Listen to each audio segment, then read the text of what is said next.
ចុងក្រោយប៉ុន្តែផ្គុំគ្នាទៅកន្លងមកបងក៏ធ្លាប់ប្រាប់ដែរថាពេលធ្វើការប៉ុន្តែកុំចាំបាច់គេទឿនត្រូវធ្វើអីធ្វើទៅធ្វើដោយកុំចាំបាច់គេបញ្ជាច្រើនដងមិញនេះបងប្រាប់បន្ថែមទៀតពីរពាក្យទី1ដាំដុះទី2សាងសង់កសាង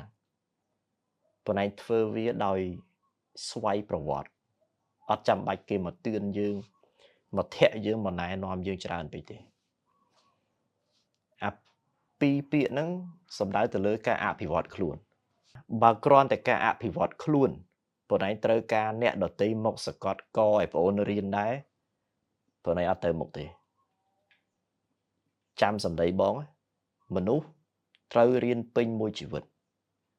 ការសិក្សាអាចធ្វើបានគ្រប់កន្លែងទាំងអស់មិនមែនតែក្នុងសាលាទេចប់ពីសាលាមិនមែនមានន័យថាចប់ការសិក្សាទេ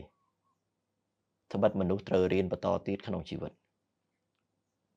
ក្នុងន័យនេះប៉ុន្តែត្រូវចាំថាមនុស្សដាច់ខាត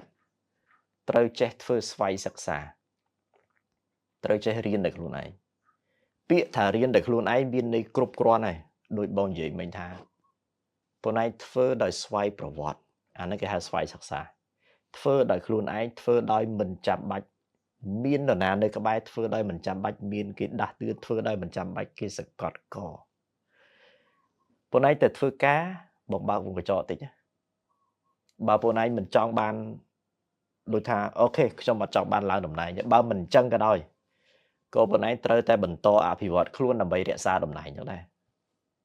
ហើយកន្លែងធ្វើការមិនមែនត្រឹមតែកន្លែងធ្វើការទេបងគឺកន្លែងរៀនអញ្ចឹងបានបងតែងតែប្រាប់ថាយុវជន18 25ជាពិសេសហ្មង18 25ទៅធ្វើការត្រូវឆ្លាតយកពីកន្លែងការងារវិញឲ្យលើសពីលុយណាហើយប្រាប់ថាឲ្យយកលើសពីលុយមិនមែនតែលួចរបស់គេណាគឺទៅយកឲ្យលើសពីលុយយកចំណេះមកផង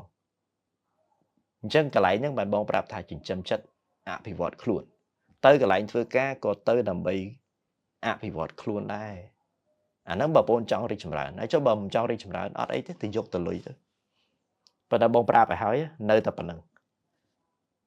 ក្រិនអត់រីកទេអត់រីកតាណាទេថ្ងៃហ្នឹងបានប៉ុណ្្នឹង